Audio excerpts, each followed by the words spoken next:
Hey there, folks. Joey DeAngelis here of Silent Film Saturday and the Blockbuster Beach Bum.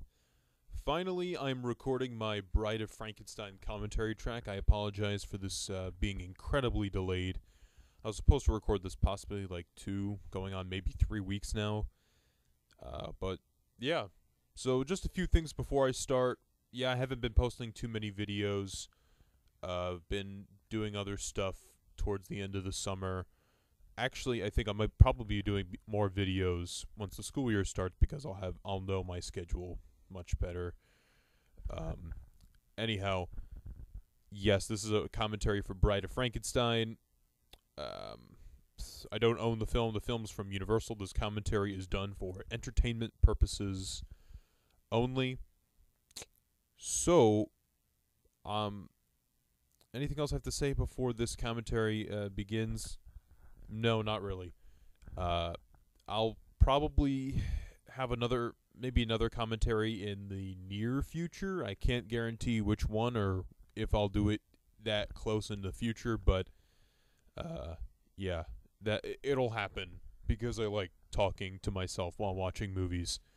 So, for Bride of Frankenstein, I have it paused when it goes to black right after the Universal logo pops up, the old one, not the new one. And the edition of the film I'm watching is on the Universal Classic Monsters: The Essential Collection on Blu-ray. This Blu-ray was released, I think, about 2 years ago. Might have been released 2 years ago. Something to that extent.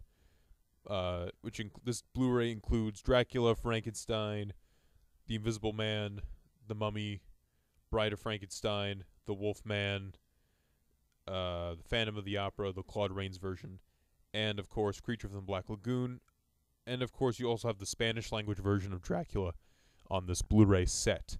Now, like I said, I pressed pause right after the Universal logo came up and it faded to black, the old one, not the new one. So I have it on black. So please pause this video now so that we can get your film situated. That way we'll be in sync.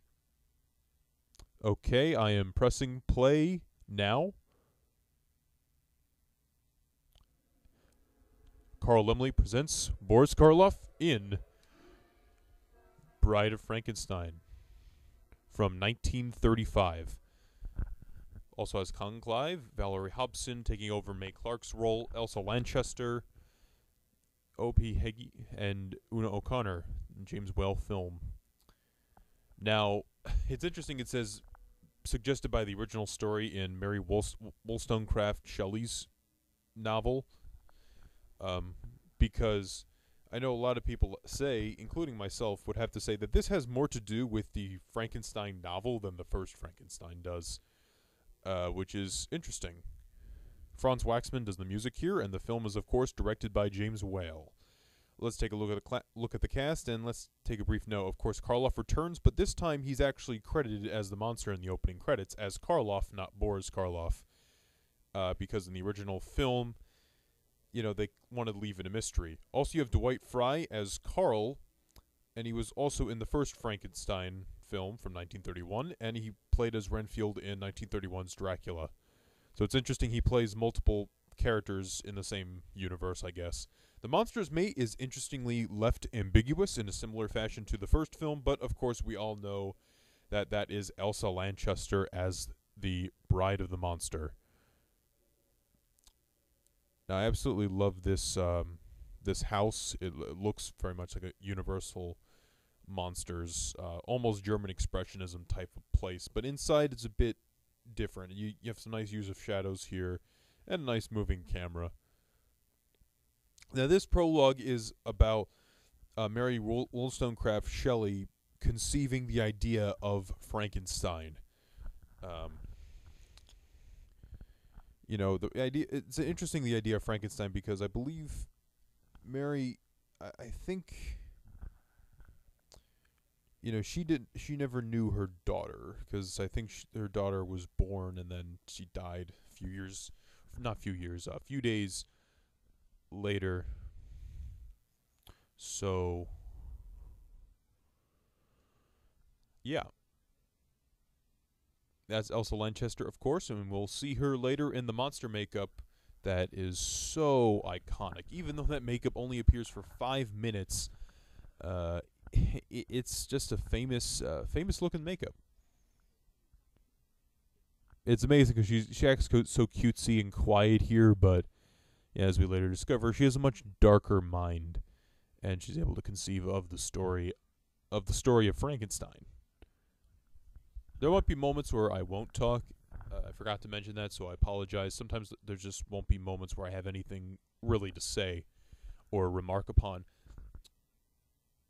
Rifled graves? I always love the way he said that.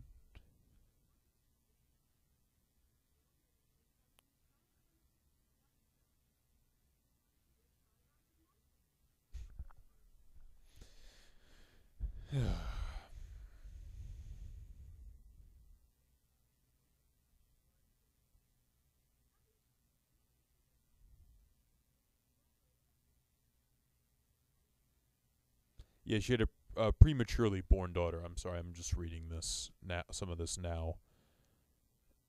And she never really got to know her mother either. So the idea of the Frankenstein creature is interesting because the Frankenstein's creature doesn't have a mother. He was created out of bodies. Now, interesting thing about some of these shots, some of these shots were not used in 1931's Frankenstein because of the production code, I think. So if you don't recognize some of these shots, that's because they were supposed to be in the first one, but they just never made it. And yeah, this is of course like a nice little recap of the 1931 Frankenstein, which I have to say this is a better movie than the first Frankenstein, but I have to say I think Boris Karloff's performance in the first one is one of the best. There's the little Maria scene, and then Colin Clive dropping from the windmill.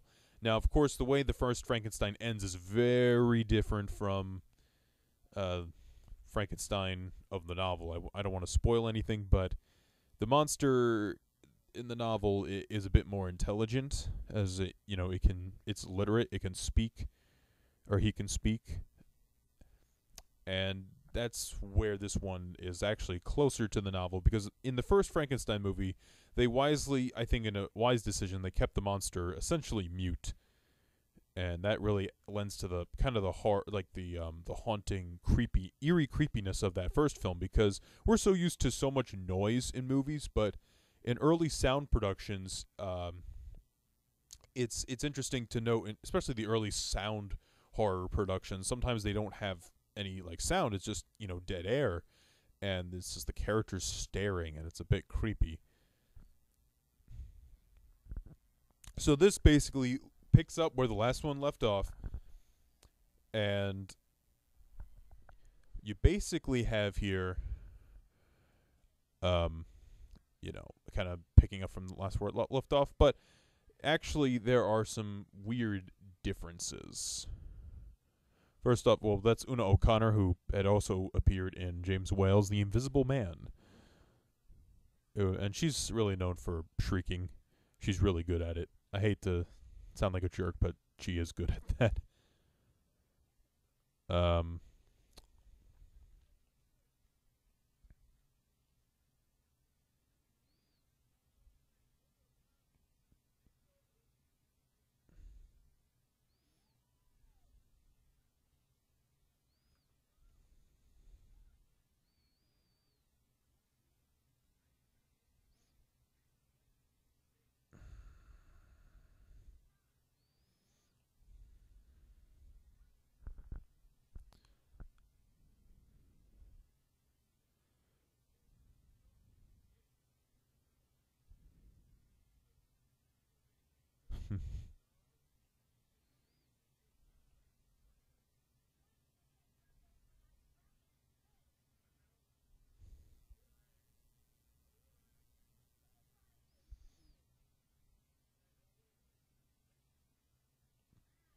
Sorry, I haven't been saying too much of anything here, but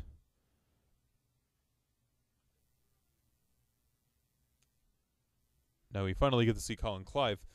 Interesting thing, at the end of the previous movie, he's actually in bed. That's not Colin Clive in the bed. It's a different actor. Um, originally he was supposed to die, but you know that you can't end on a downer like that. Even though he's kind of he led to some ruin.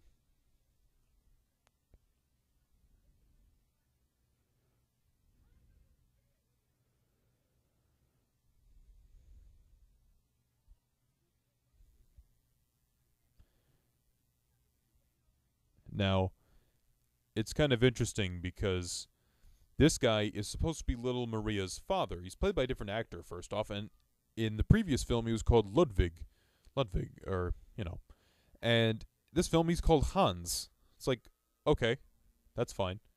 I guess they didn't anticipate that there would be um, losers on the internet like myself who would notice things like that. And this is the nice appearance by the monster. Now, I love this makeup. It's not as creepy as the previous makeup because it kind of left Boris Karloff's his dental appliances in his mouth this time around. However, it's a really nice makeup with shows the decay of the monster. He has less hair. There's some burn marks. His suit is torn apart. This always cracks me up every time with that owl that just appeared. The owl looking at what the monster is doing. There's some really nice comedic things, horror comedy things in this movie too. It's a great horror film in many ways, sure, but it's also really funny and sometimes unintentionally hilarious. It's this woman's falling over, but it's okay. I don't know. That's just me. And there's that owl again who's just whatever, man. And then this moment right here, monster's just right next to Una O'Connor. He's just I can't even deal, lady. I just can't even deal.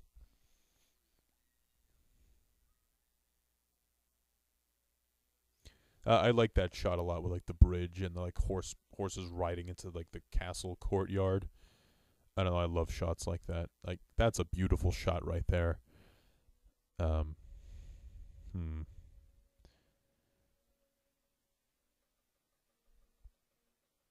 Yeah, this movie there's a lot of really lot of lush cinematography. It's by John Mescal, who um, also did the cinematography for Black Cat, the Black Cat with Lugosi and Karloff, and Showboat from 1936. He was nominated for an Oscar in 1943 for Take a Letter, Darling. Like I said, Valerie Hobson replaces Mae Clark in this role. And it's interesting because she's apparently really young here. I'm trying to remember her age at the time of production for this one. She was about 17 while they were making this movie.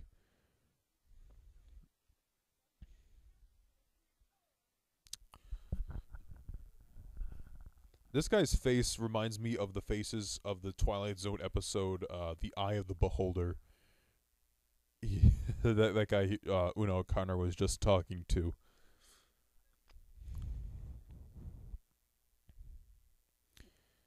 Now this is in a lot of ways different, very different visually from the 1931 Frankenstein. Even though there's some nice continuity between the films, there's still some stuff messed up, but also in terms of style, it's completely different. I feel like this is even more of a James Whale film than the first Frankenstein. As if it's okay, I'm gonna do this sequel, but on my terms.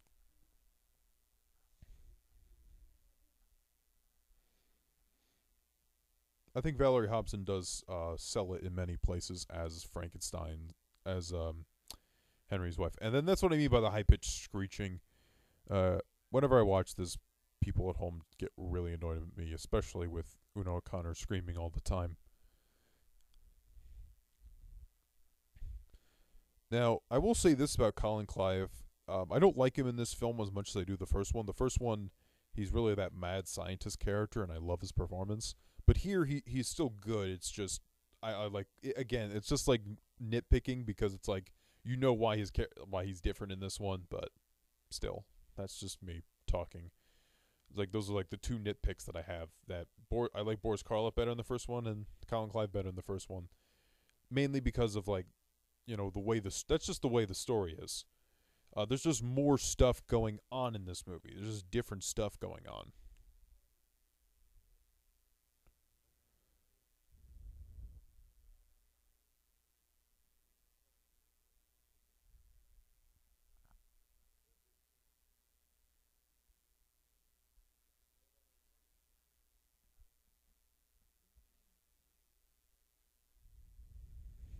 Do do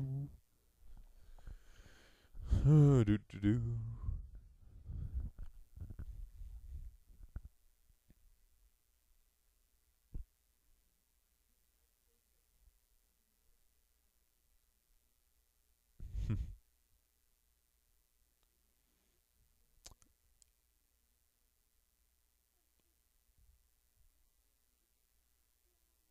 She's just trying to redeem his character here.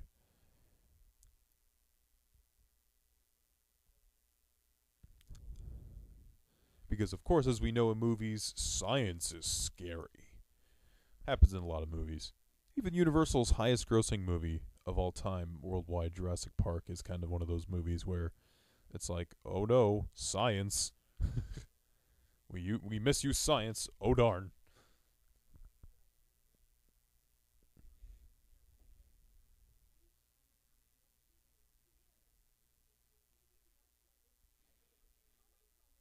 A brief moment of hysteria.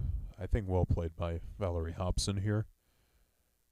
I gotta say, I love this. Is why I love watching these Universal films, just for the architecture and the furniture and all that. Even if I don't like a particular Universal film, I can still at least enjoy the trappings of a Universal monster film. I mean, that shot right there. I mean, come on, it looks gorgeous.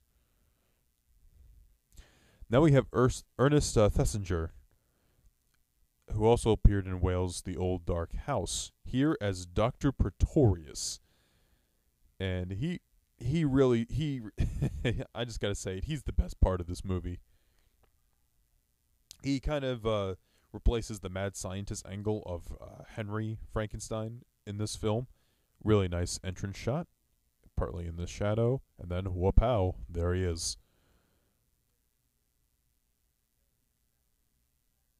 And I think Whale really had to love this character.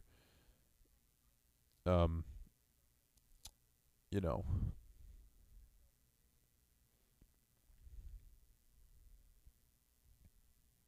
he just looks crazy. I mean, like the way that his eyebrows were shot in like this previous shot, made him look like he was the devil almost.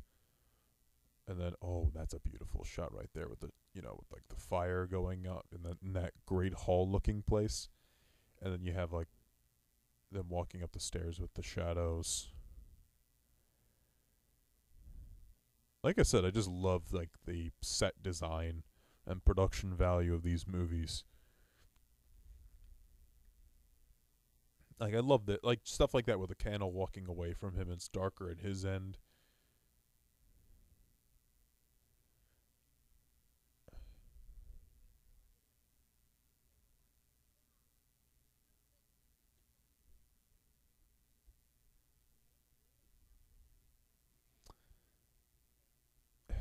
Very queer-looking gentleman. If I was watching this some like punk kid, they would probably like lol at that for no reason, or not no reason, but they will laugh at that for the wrong reasons.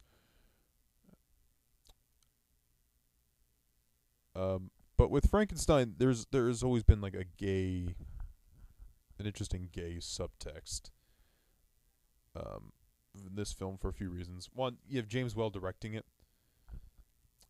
Some people like to say you shouldn't look into it like that, but it's kind of there. I think if you look at it, it's there, kind of. I don't want to say it's the only way to look at the movie, but it's certainly one way to look at it. I think, particularly because you have these two men whom society has kind of shunned in a way, um, and they're gonna create life through an unorthodox manner, or a manner that people would consider to be blasphemous. I'm not saying that's the only way to. Again, I'm not saying that's the only way to look at the film, but I think it's kind of present. You have one of them that doesn't want to do it anymore, and then you have another guy who's just like, we can do this. We can create life together. And not only that, but we can have the strange new life that we create together, create life, which will come up eventually in this movie.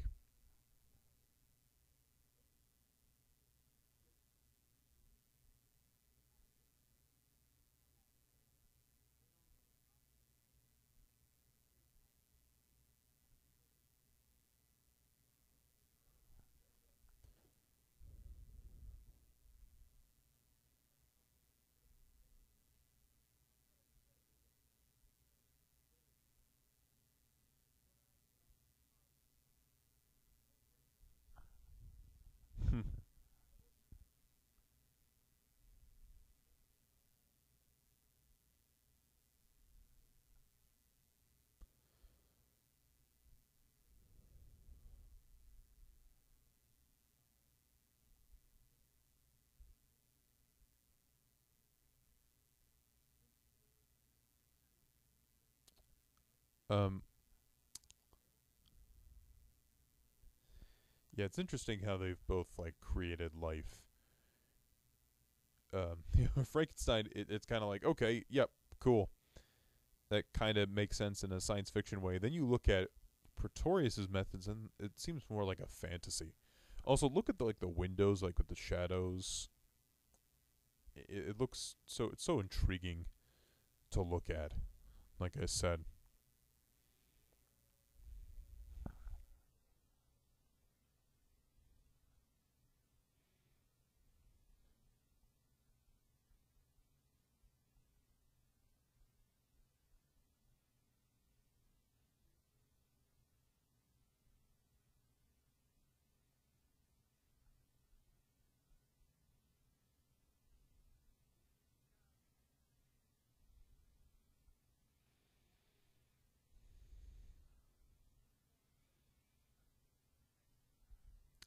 now this is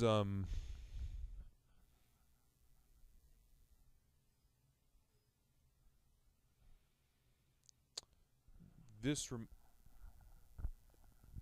Gods and Monsters. This line was used in the film Gods and Monsters, which has Sir Ian McKellen as James Whale. And it's there's stuff with the Bride of Frankenstein from what I've heard. It's a movie I still haven't seen yet, but I intend to do so in the future because I think Ian McKellen is the man, and well, I like watching movies about Universal stuff involved.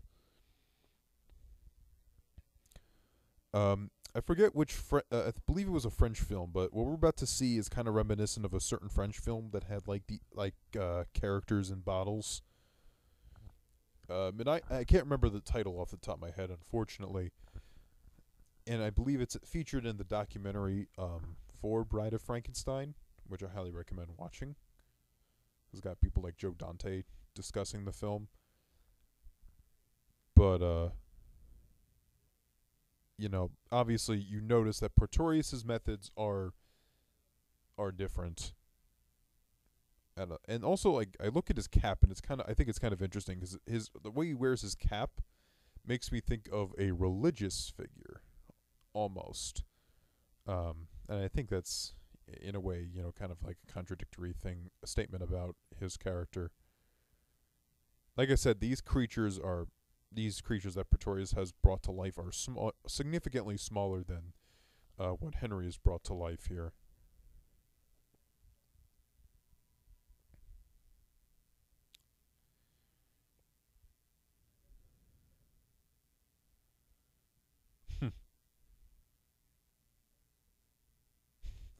Like, it's a Universal horror film, but this sequence is kind of amusing, mostly because of Ernest Thessinger's performance and the dialogue that he gives here.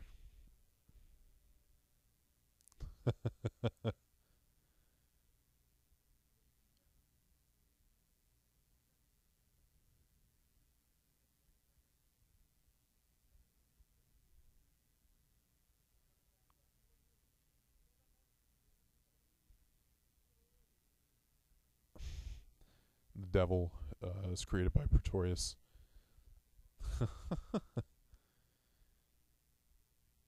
It's like if somebody caught me watching this down here and I told them I'm watching The Bride of Frankenstein, they would say to me, Joey, you watch some really weird things in your spare time. It's like, well, this is a classic.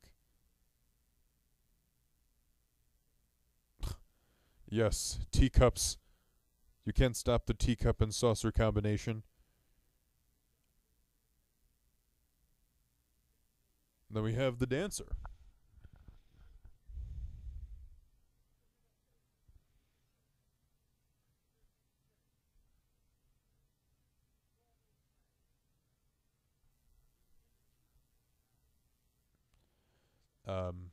Who plays the mermaid?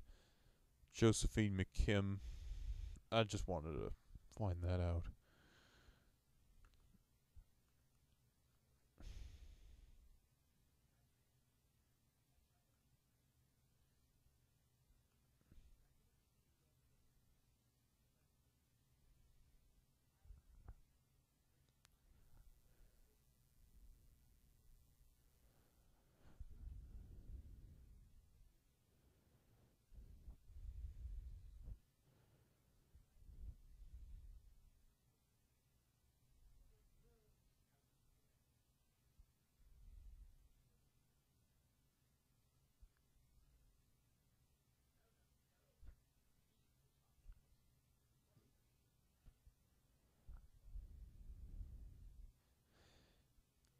Yeah, originally I believe that line was supposed to be, if you believe your fairy tales, but then I believe it was changed, and then it's changed to, or God, if you like your Bible stories.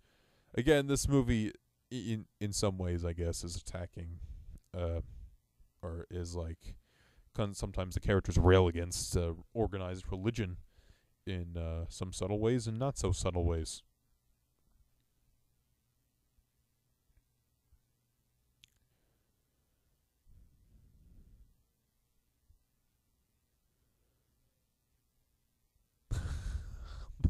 That should be really interesting.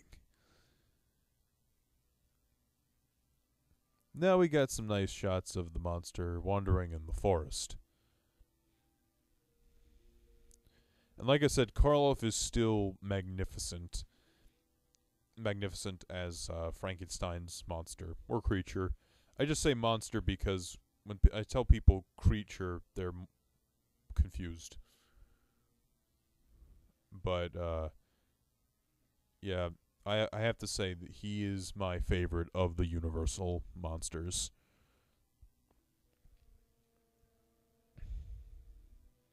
That's a nice shot.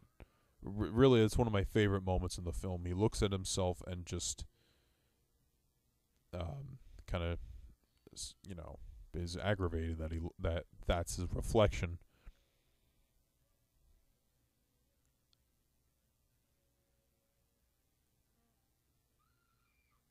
I also noticed that woman is wearing a crucifix, and you got the sheep, another more religious iconography.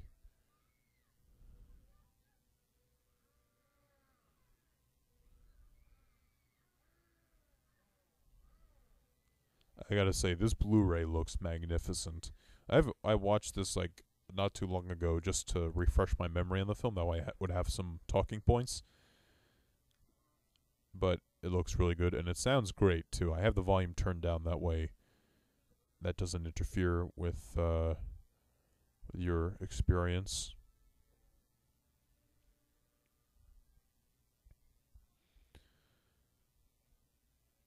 And now we're about to assemble an angry mob.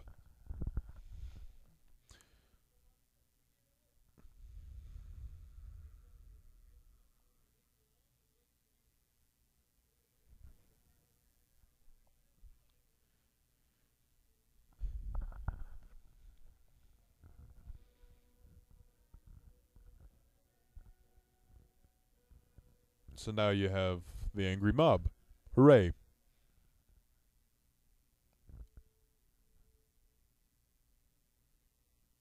Now you have like these telephone pole trees. I think really just kind of adds to this scene.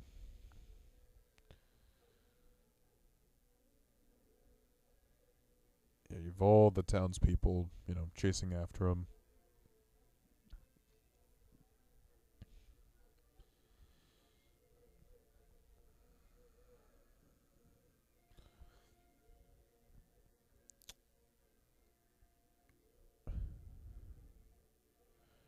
Pushes the rock on some of the.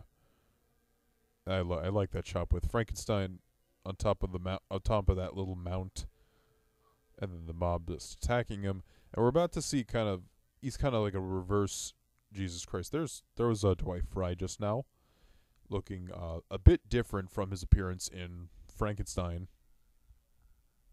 He played Fritz in that one. Now he plays I believe his character's name is Carl. Yes, Carl.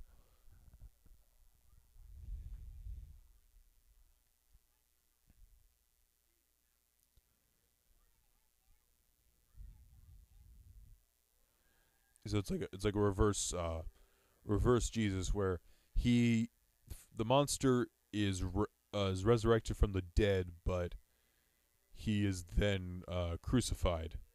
Yep. Like I said, some religious imagery throughout the movie.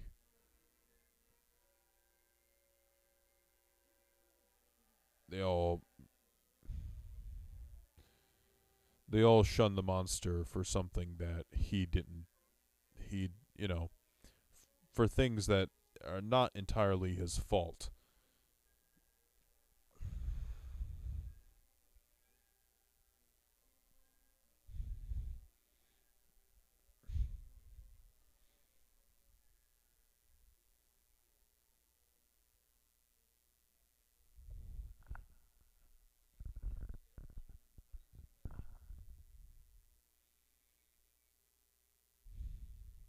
I mean, Universal Studios should make like a Universal entire section for Universal Monsters.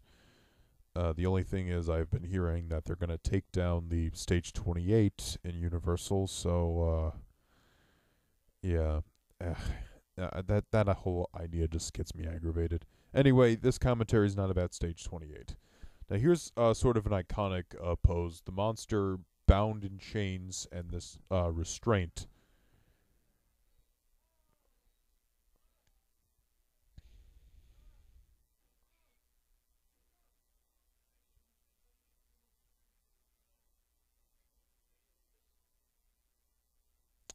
Now that door and like the way the walls look make me think of the castle that Frankenstein worked in the first movie. Excuse me.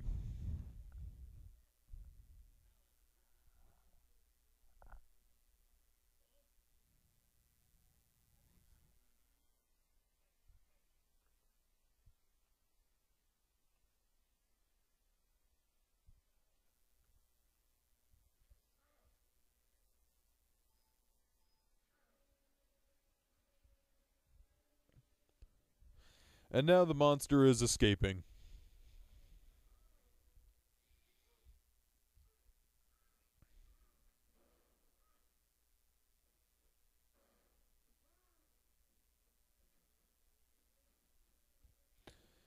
And he rips down that door. Yeah.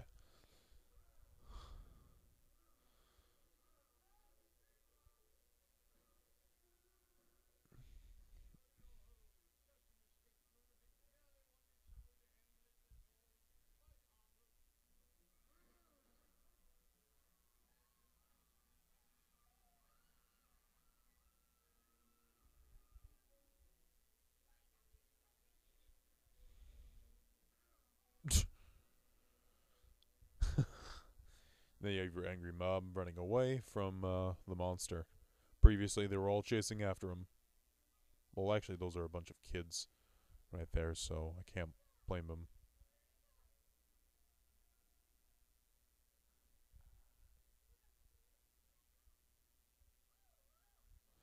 That girl who just said, "Look, that's Marilyn Harris," if I'm not mistaken, who played Little Maria in the first film and was uh, accidentally killed by the monster in that famous scene.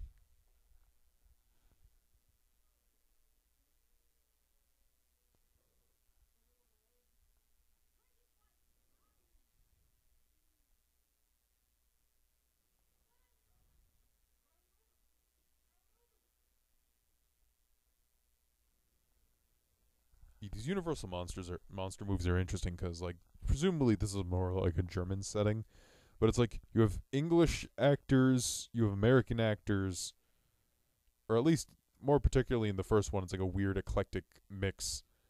I guess this feels a bit more grounded, but still, it's always kind of funny. The biggest is like in the Wolfman, where it's like Cheney Jr.'s Larry Talbot's kind of an American, and then his father is Claude Rains, and you have gypsies, but then there's cars, but it may not take place in the 30s or 40s. I don't know. It's kind of like a Never Never Land. I believe like that was the phrase used in a documentary once. Like I said, the shots where the monster characters just appear out of the shadows are just gorgeous. Like the thing is, the monster is trying. He's trying to ask for help, but again, remember in the first film he had the criminal brain, so he can't. He doesn't have the best social skills, and of course he hates fire.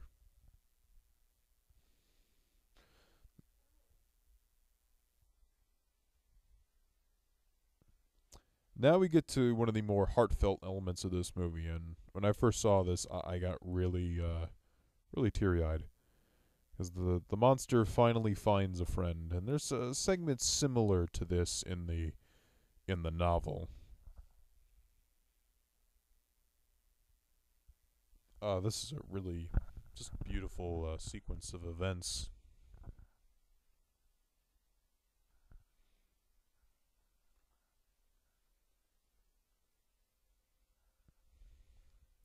The actor O.P. Heggie passed away in 1936. He was 58. So he didn't pass away not too long after this movie's release.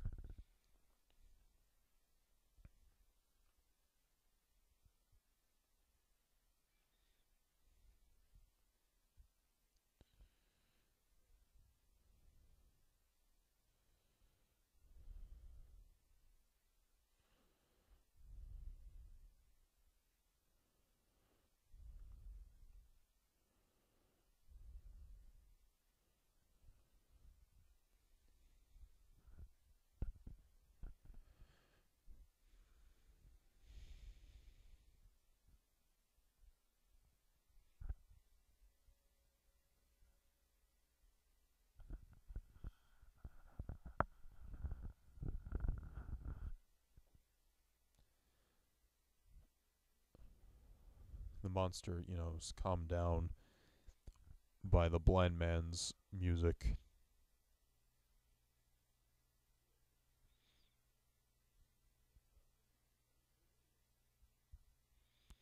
And the blind man, the hermit, isn't even bother. It doesn't even know who this guy is. Is one of them is blind, and the other one just is not the most intelligent creature. Both are kind of outcasts.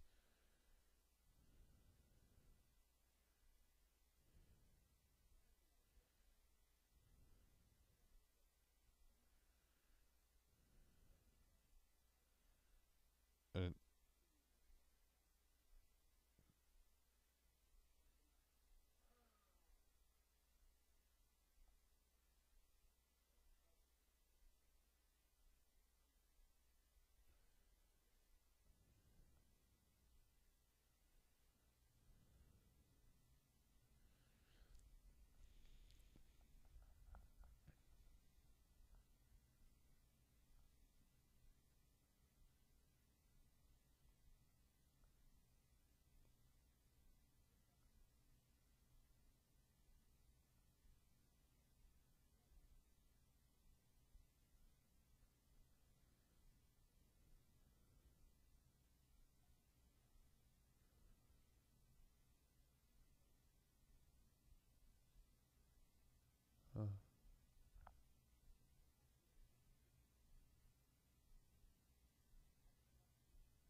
Also, what's his face? Gene Hackman played kind of a parody of this character in Mel Brooks' Young Frankenstein, which is still my favorite Mel Brooks movie.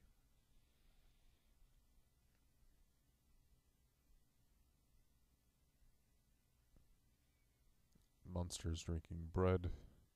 Pretty soon he'll be drinking. I think he'll be drinking wine. I think.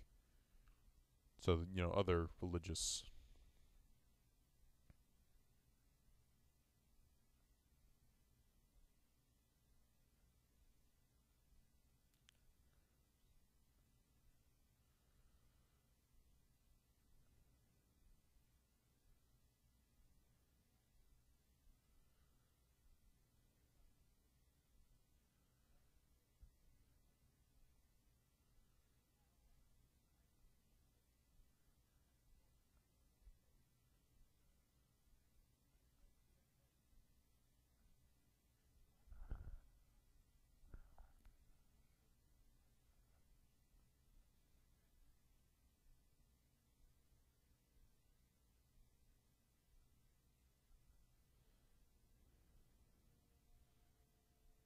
It's just they're both so happy to finally have a friend. That's a beautiful shot of the monster putting the hand on the hermit's shoulder.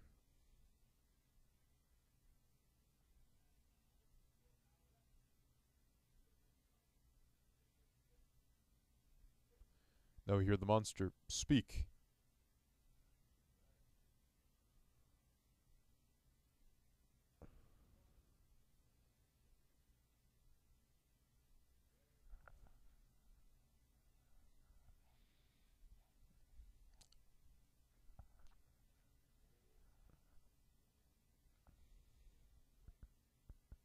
Oh, that looks more like. Is it wine or?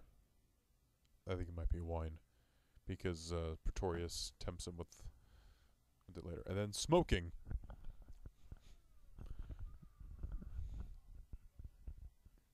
Because remember, folks, smoking is good for you.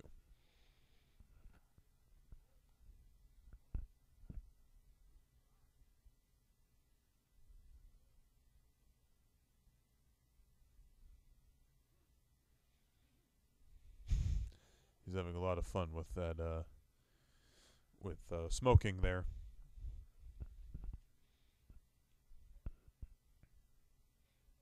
I apologize for the lack of insights in these moments, but I think they're pretty self-explanatory. And any jokes I make are, just jokes.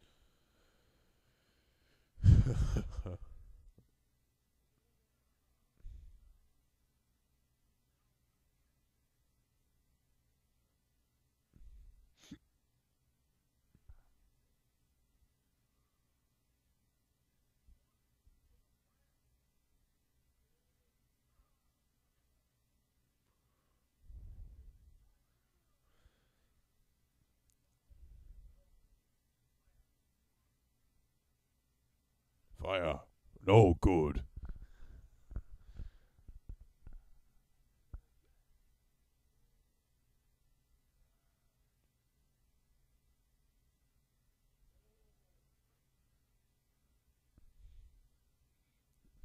At least Frankenstein has some taste in the arts, recognizing that music is good. And we're gonna meet John Carradine pretty soon.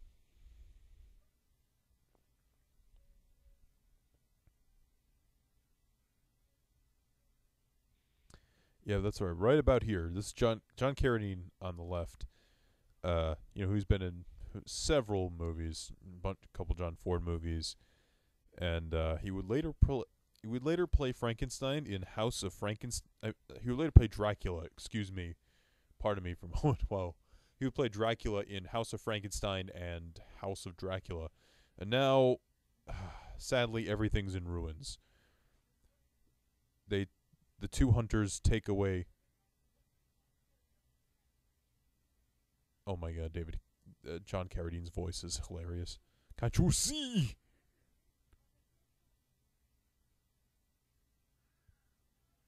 It's so sad. you know, the old man's house is burnt, is on fire, and now he's lost his only friend, and we won't see this character for the rest of the movie. So we never get any sort of closure on him.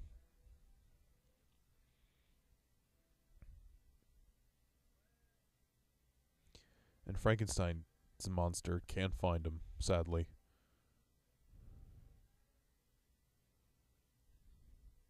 Oh, sorry, that's Marilyn Harris. I apologize. That's Marilyn Harris at that segment.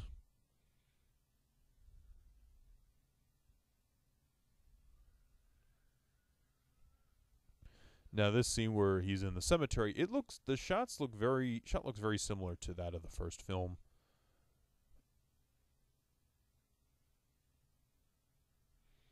Yeah, I apologize about that Marilyn Harris error. There was supposed to be one shot where the Frankenstein monster is leaning on Christ. Instead, he knocks down this religious statue. Again, another scene with religious symbolism. And he goes underneath. He goes 6 feet under. And then we have, of course, the angry mob.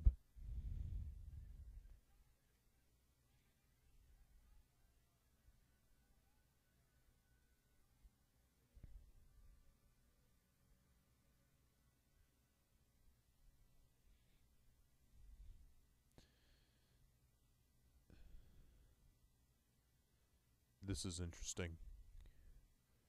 The dead body that he uncovers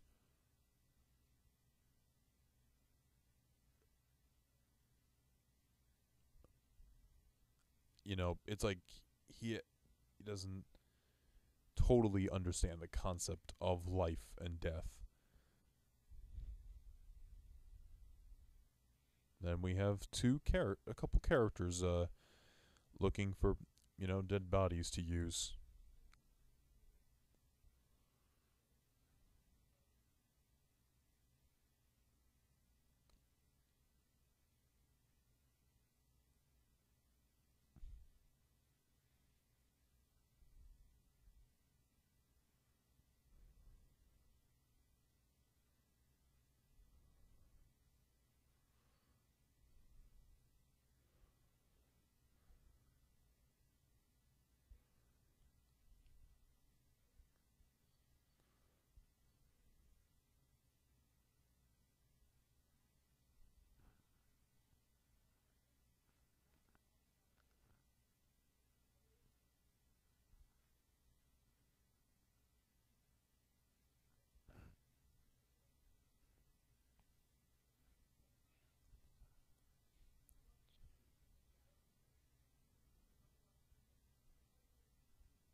Now they're gonna get the this young woman's body.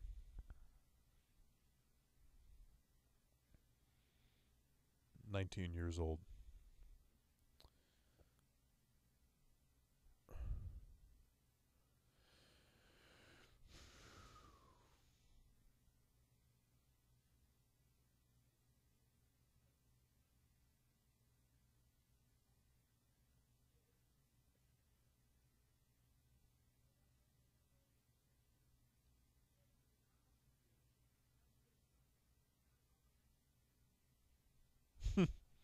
That's so creepy.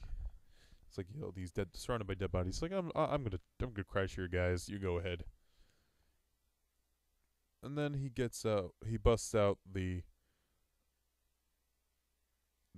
wine.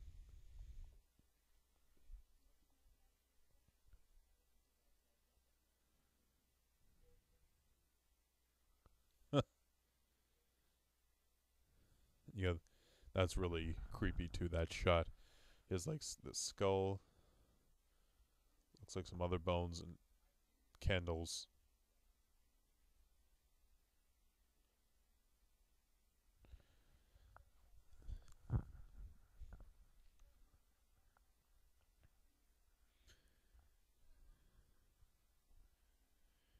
Then Frankenstein finds Someone who is going. The monster's going to find someone who will take advantage of him.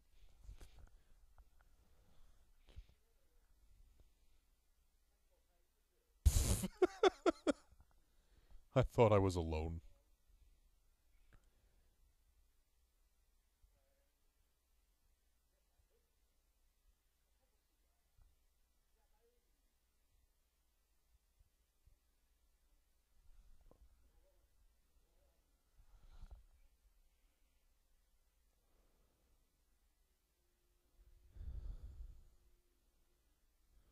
Having some food.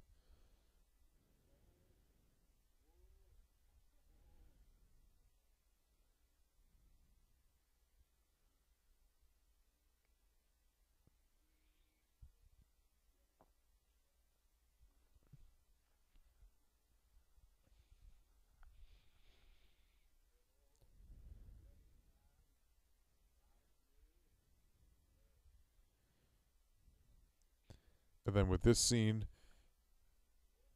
Pretorius puts the monster on his side because he's going to promise the monster a mate.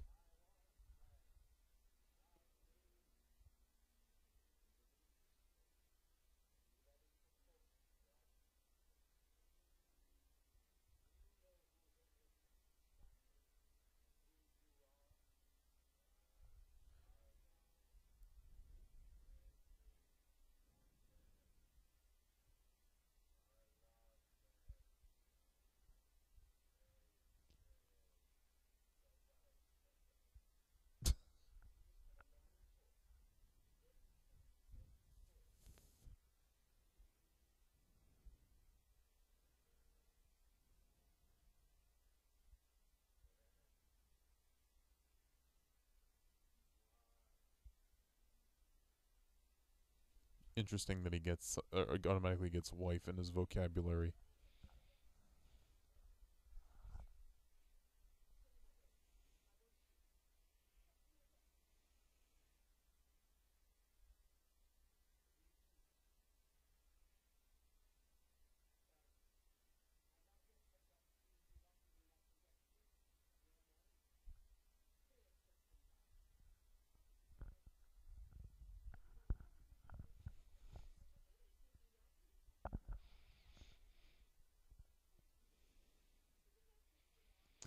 Yeah, look at her. She was 17 when she made this, but I have a hard time believing that's a 17-year-old.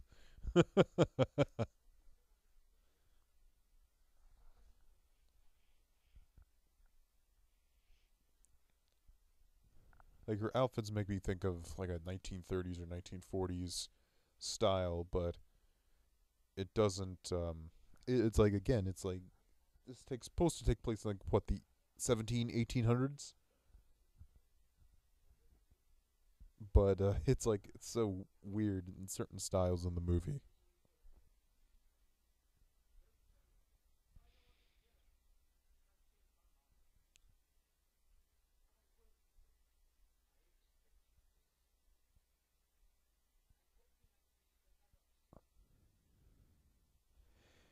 And this is where Henry and the monster meet again.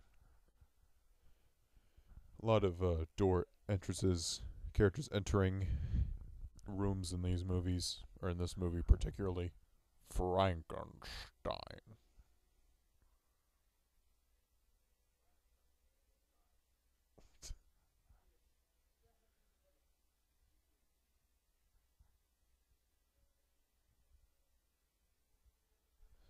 And like I said, I love that his outfit still isn't like clean. It looks more tattered, more destroyed than it did, you know, earlier.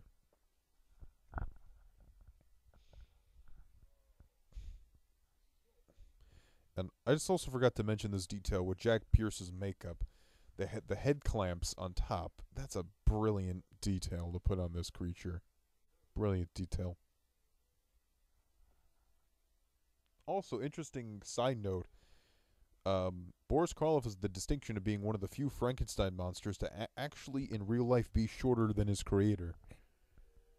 I believe Karloff was like five. He was like a couple, maybe an inch or so shorter than Colin Clive. Just an interesting tidbit.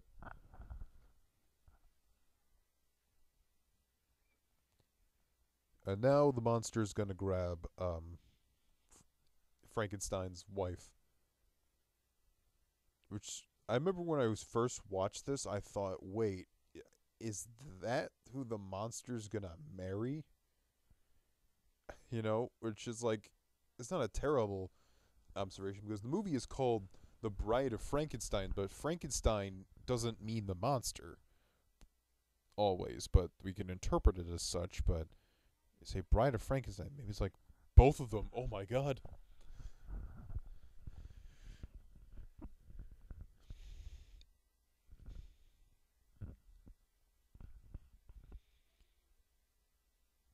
Um,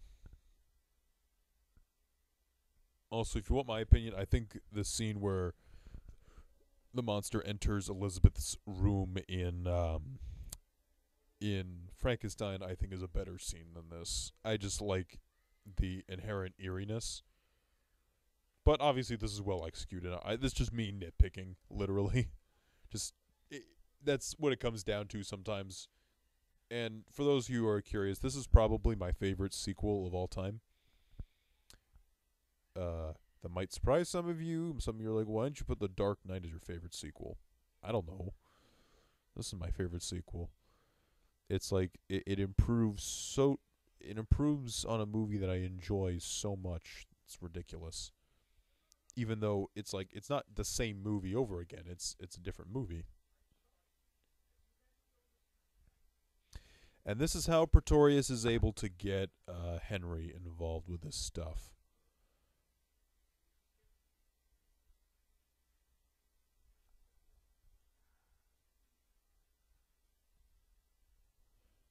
So we only got like about another 20 minutes left in this movie. That's what I love about these old movies is that they're so short. Man, if this were today, this would be a 2.5 hour epic. Also, these rocks make me think of the creature from Black Lagoon. And then that raven or bird that just flew by. That's hilarious.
Referencing, witches burning at the stake. You know, more of this idea of these characters being outsiders. Even though I mean, obviously that you need the heart to function, but I'm not completely a scientist, so I'm not an expert in all this. But I still find this gripping because of the performances and the whole atmosphere and production design really works out incredibly well. And I just love Ernest Thessinger's hair. I don't know. This is a weird detail for me to say, but his hair.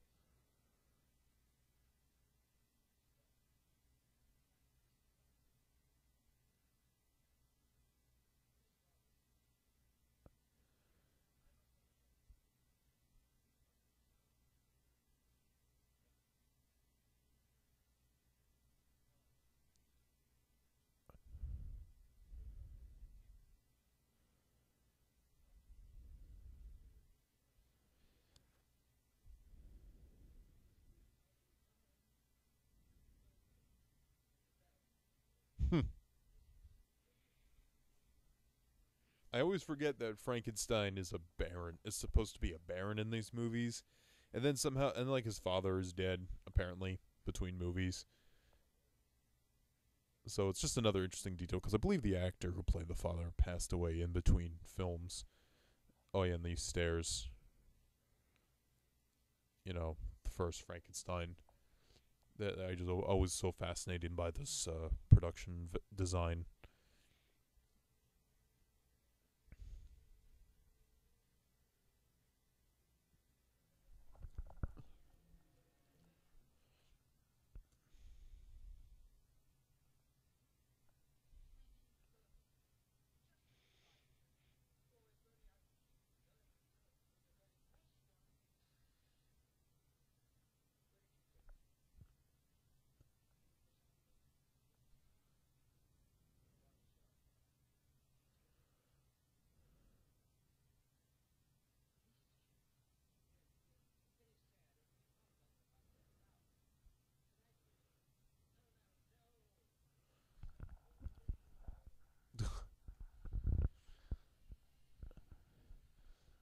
So now we're gonna get our lab sequence.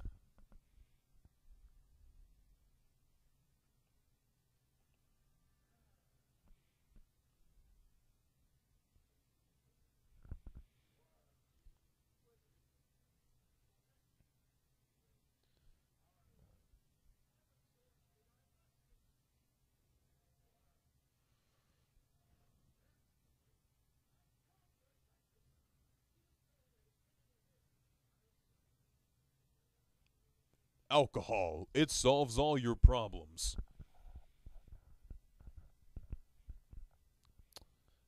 Yep, they're able to get the monster to drink. So that way Henry can work in peace.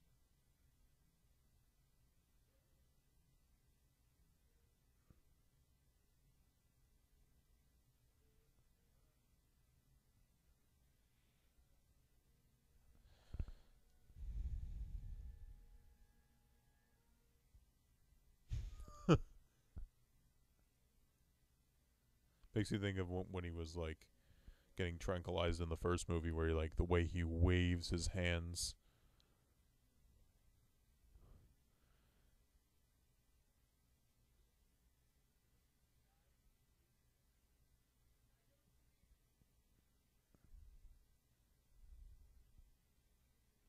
These Dutch angles, man. Oh my god, these shots are gonna get so crazy pretty soon. Oh my god.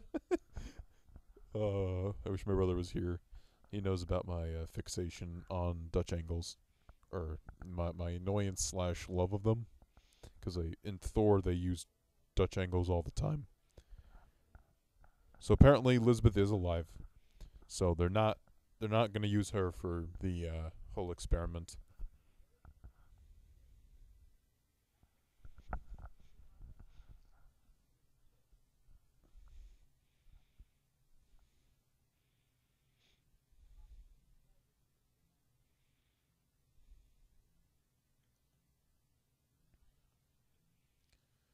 So apparently it's already been 9 hours since they got the heart.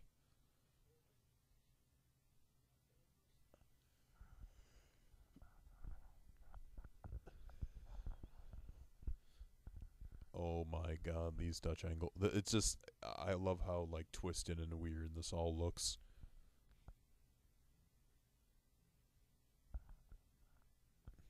And the beating heart is a really nice tune. A lot of nice imagery from the first film. You got the pushing the lab table, like all the different medical tools, and just all these Dutch angles. Usually with a movie, I get annoyed if they were using this many Dutch angles, but this was 1935, so this is, and the way it's done is actually really cool. If you watch Thor, there are so many Dutch angles. It's ridiculous, man.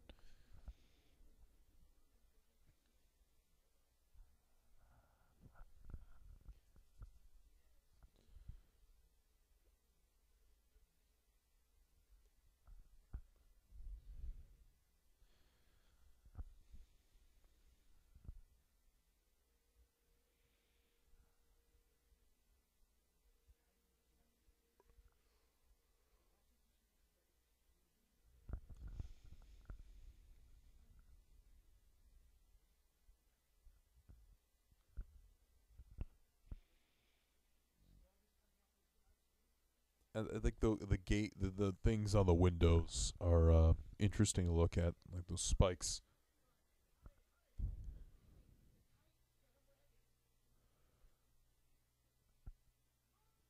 and just the way they're unraveling her. A lot. I just think this is a perfect like third act scene. That's the way it's shot, and the music. The music is really helps make this scene as well.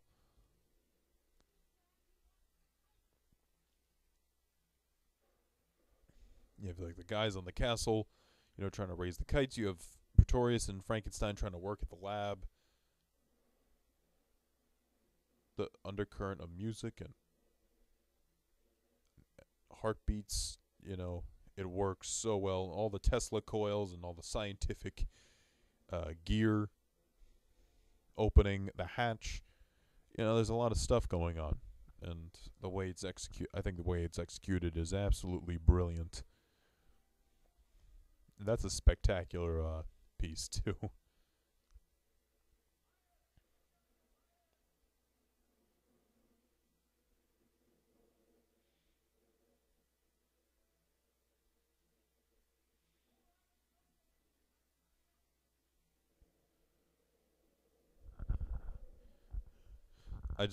Again, like I love the atmosphere of this movie, and you have shots of like all the lightning going off, the fire.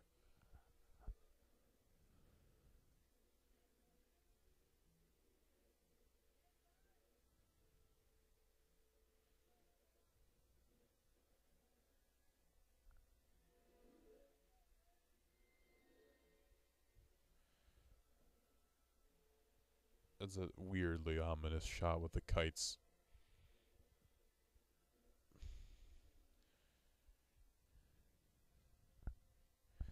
And these couple shots, oh, I love these shots with Pretorius and Henry, where they're looking up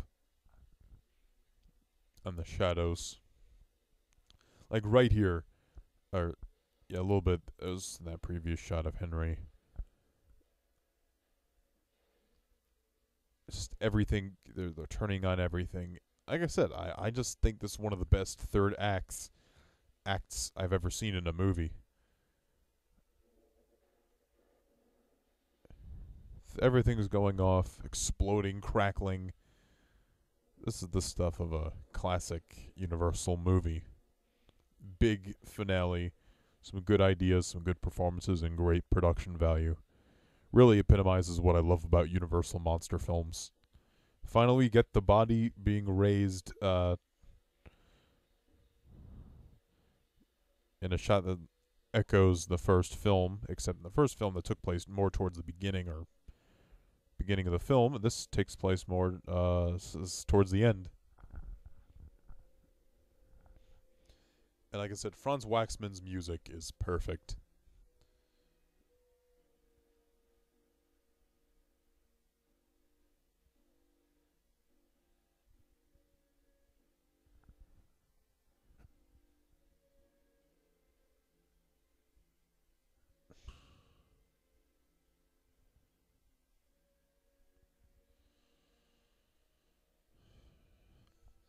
Yeah, that shot of Pretorius right there. Holy cow. That shot of Henry, Pretorius again, cut back up to the top of the castle.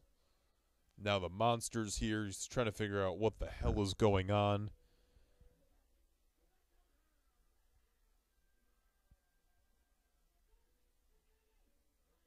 And then Carl's trying to fend again for himself. But now, once again, he's going to get killed by the monster. And, of course, you can see, like, the optical printer in effect, or and some imperfections here, but that's okay.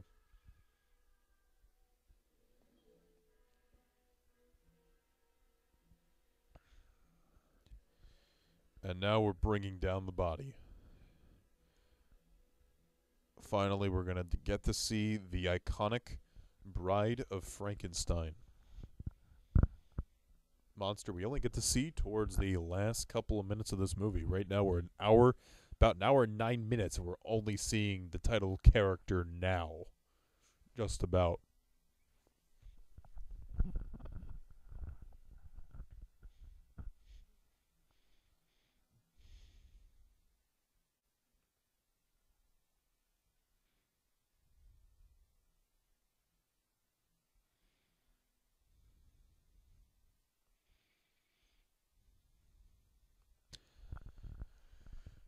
This always kind of made me jump a bit when they uncovered her eyes. I don't know. I remember a fond memory of watching this movie. My godmother got me these on DVD. Um, I believe when I turned 16, got the Legacy collection for the Frankenstein films, and I basically marathoned through the 5 films.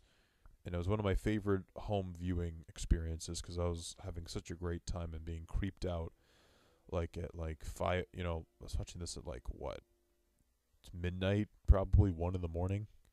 It was pretty great time. Great time. I want to marathon through some of these movies another time. And this commentary track really made me want to watch more of them. And now we get the Bride of Frankenstein with that great hair.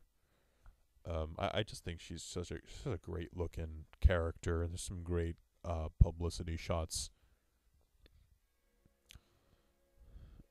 I have a picture of her and Karloff up on my shelf in my man cave,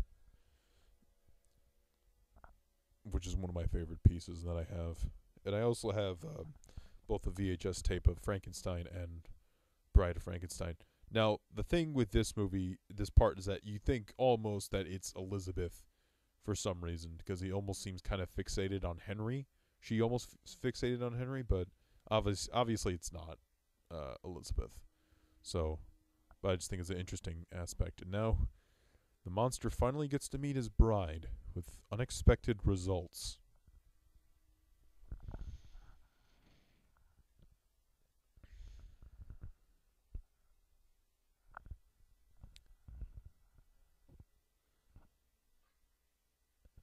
Now, Elsa Lanchester has said in the past that she got that noise and the hissing of the bride from like uh, watching geese or like the swans, I think, on the lake at one point, and that's where she got the hissing noise.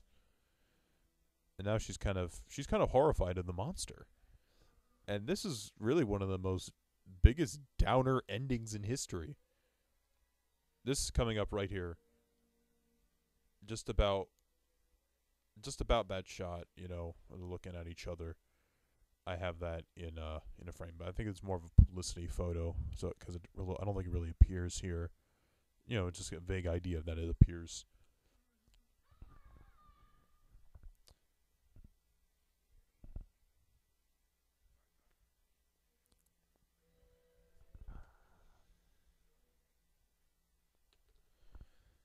Elizabeth is finally returning. Now the monster is really angry that this woman hates him like the other people. One of the best lines coming up.